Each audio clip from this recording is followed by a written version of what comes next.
Hi, everybody, and welcome to shoplocaldesigners.com. Today, I'm doing an interview with Andrew Clarke, who is the owner of Boardway Local. Hi, Andrew. Hey, Trinity, how are you doing? Good. So good to see you as well. So glad that you're on this platform, too. We're so excited to have you. Yeah, happy to be here. Yeah. So just a little bit of background on Andrew. He is an NYU graduate. Congratulations. So excited. Thank you.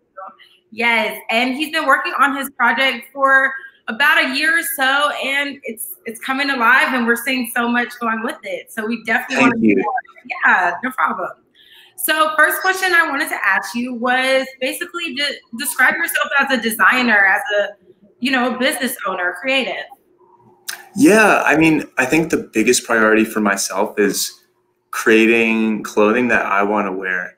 And if other people like it as well, it's great. But as long as it's something that I'm interested in and the people immediately around me, like that's really important. Exactly. It is one thing to make things for others, but I feel like you really have to love it yourself too. Yeah.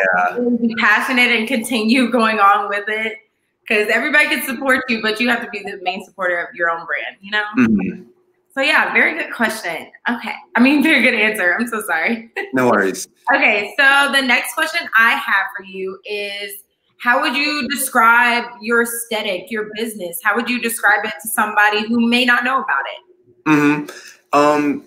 Yeah, I'm definitely super influenced just by New York City, whether that's like what I see around me today or just, the history through the past couple of decades, stuff we know through movies, music, through my family's, tellings of things.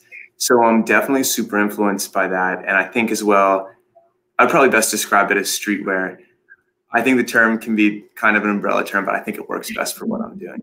Yes, I feel like the term could definitely be extended to a lot of other things, but yeah, definitely seeing like your brand and your products, it's a great streetwear brand. I definitely agree. Thank you. And I really try to get away from like logo centric stuff because I think that's kind of like the downfall of a lot of streetwear things. Yeah. So I try to kind of focus more on like the designs itself or like workwear, things like that.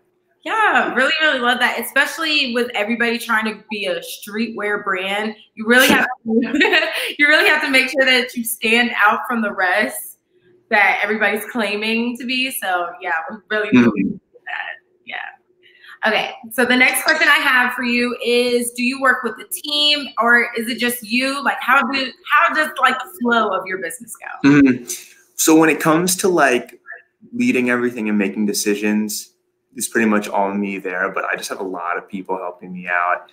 My girlfriend helps a ton. She's always there helping with the screen printing, and we've done a fair amount of stuff printing on vintage. So like, it's hard to find good pieces. I'm not just grabbing anything. So like, it takes a lot of time to dig through, and she's helped me a lot with that, looking for sourcing that stuff.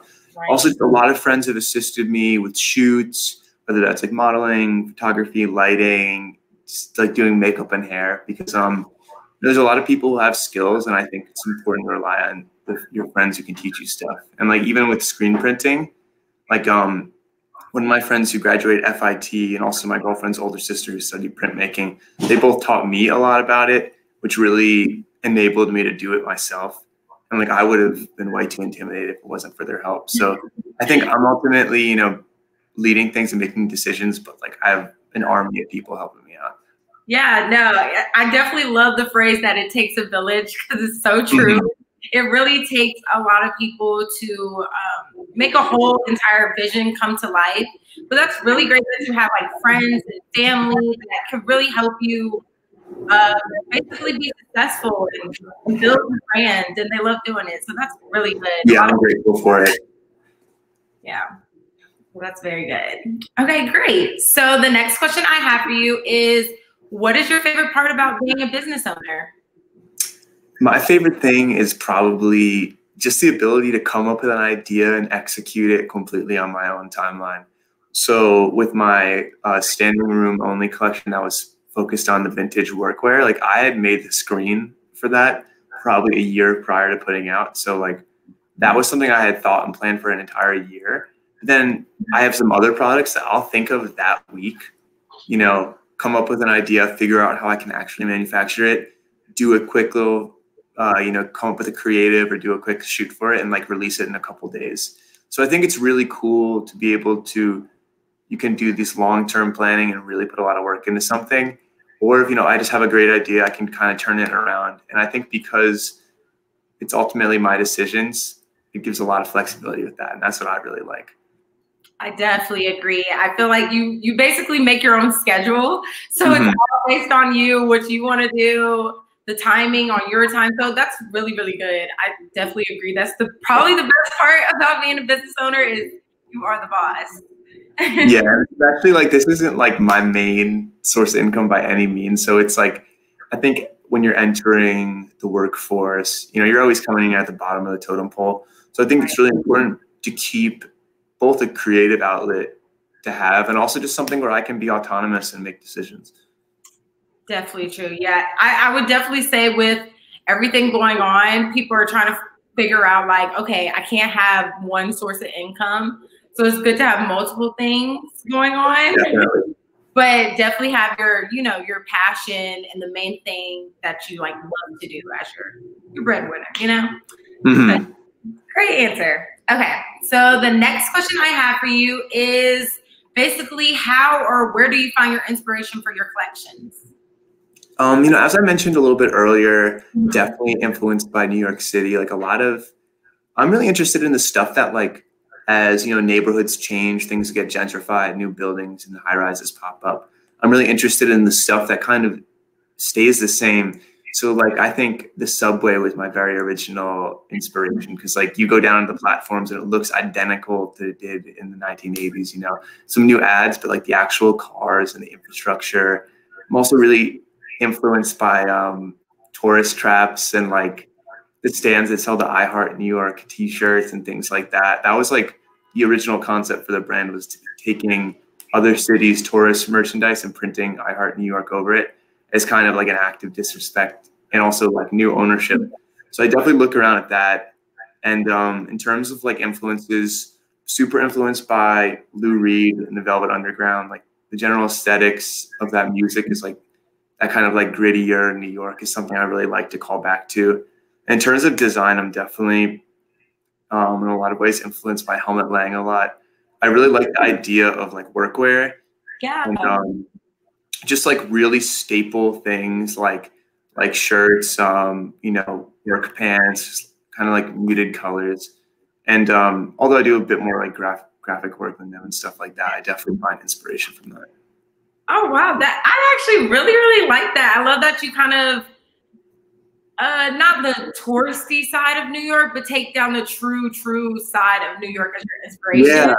Because I feel like a lot of people looking outside in kind of see, oh, Times Square, the touristy part. But when you actually go there, you're like, there's so much to it and so much history here.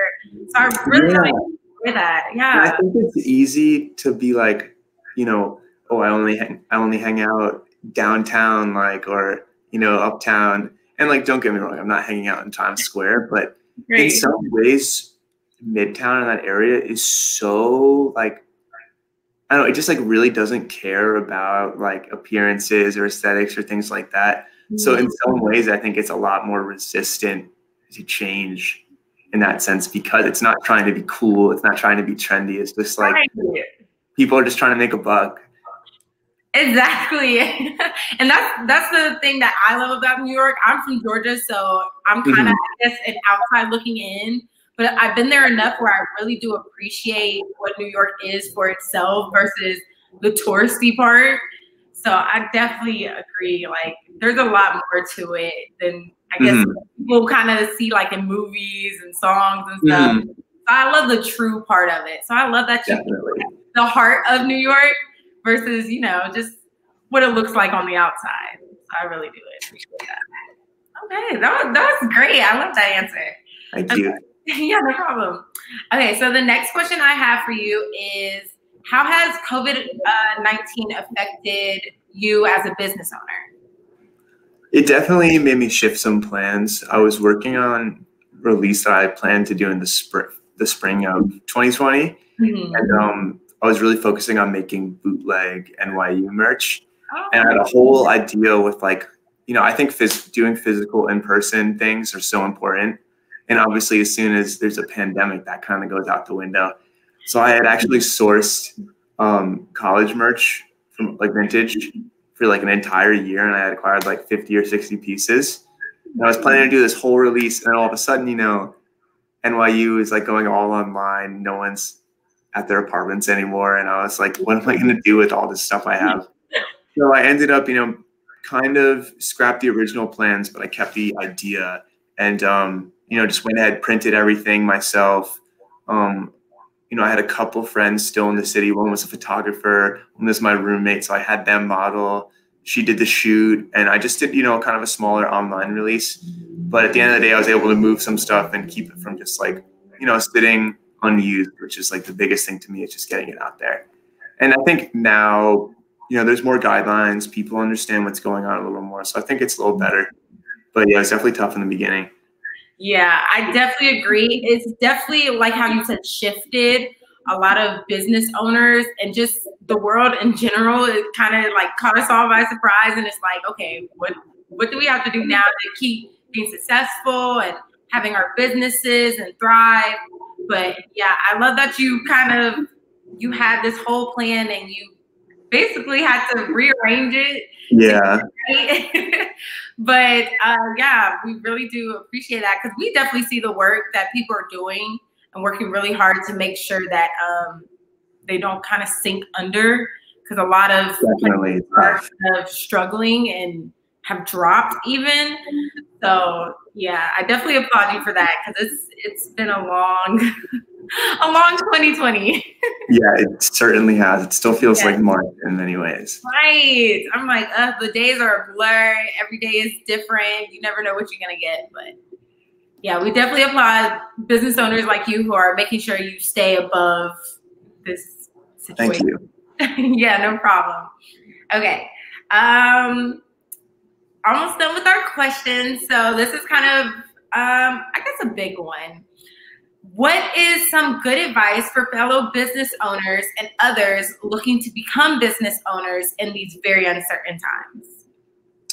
I think the biggest thing is like, don't worry too much about trying to have like a massive audience or a massive following, because, at the end of the day, if you yourself really appreciate what you're creating and the people around it, and that could be your friends, that could be your family. Like, I think as long as you have that immediate circle around you, the rest will follow.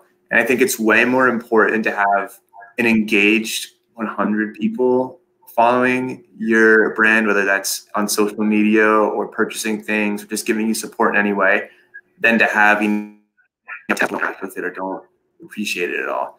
So I think as long as you, like I said in the beginning, as long as you're creating stuff that you like and, the people around you appreciate and support you, I think people take notice of that and the rest will come with it. I definitely agree. Yeah. With just, I guess, being small business owners too, you have to make sure that you have like those people who are really loyal and dedicated to your brand. And that speaks a lot more volumes than having 1 million followers and only a couple with you. People are really supportive of each other too. Like, if I see anybody I know, if it's a close friend or even like a mutual who is putting out artwork or releasing music, I'm trying to buy something. I'm trying to, at the very least, go comment on their thing or share it on your story. And I think like people want to help each other out. And I think right now people want to support local businesses and local designers. So. Exactly. Yes, please check out more designers, Shop Local designers as well, because we all got to support each other. Exactly. There's some great businesses and great creatives. And like I said before, it takes a village. And sometimes that village doesn't have to be right at home. Sometimes that village could be in a whole different state or a whole different time zone. Just support where you can, for sure. So yeah, that was a great answer. So the last question that I have for you is basically, what will we be seeing in the future from you and your business? Yeah, so really excited to have this little collection coming out in the Shop Local Designer stores. That was definitely a big milestone for me. And also been working on some cut and sew stuff. like I traditionally was working on a lot of vintage and printing on blanks and things like that. But I've been moving into manufacturing a little bit, which is a little bit of uncharted territory for me. But I've been really using this time in the past couple of months through quarantine and all that to learn and kind of, you know, reach out to people to figure out how that all works. So some cut and sew pieces coming, and looking to do a pop-up shop again, either probably in the end of the fall or maybe in the spring. We did one last October and it was super fun. And it's just always great to have people come out, and I think it's really important, like physically feel stuff and see clothing. Yes, for sure. Have like in-person experiences. Yes, I think a lot of people, especially now, are craving that. With everybody trying to shop online, they're like, okay, I kind of miss that real feeling. Like I can touch it and be like, yes, I love this. Yeah, so, exactly. Especially like something like a pair of pants, like I feel like you really need to try that on. Yes, I'm like, it's so hard buying things now, and you can't really like be there physically. But I guess we're making our way. And I think the pop-up shop model is pretty good because, like, in today's like uncertain economy, like you don't have to worry about paying a month's rent or multiple months rent. Just like, you know, a couple days, create an event out of it, you know. And so that's coming, and also working on a video project as well too. That's exciting. I'm so excited for all the things you have coming. Like I thought it was going to be more, but you actually like surprised me. It's so many things. I'm really excited to see what you guys come up with next. Thank you. Yeah, no problem. This is very exciting. Well, thank you so much, Andrew, for your time. We really do appreciate you, and can't wait to see all the amazing things you do next, for sure. And thank you so much for taking the time to speak with me. I really appreciate it. Oh, no, thank you so much. You guys, please go check out Andrew Clarke from Boardway Local on shoplocaldesigners.com. Follow him, check out his website, all that stuff. And yeah, you might want to stay connected because he has some amazing things coming up that we're so excited for. So thank you so much for everything. And yeah, we can't wait for more from you. Awesome. Thank you. Check out at Boardway Local on Instagram as well. Yes, please do. Thanks, you guys. Bye.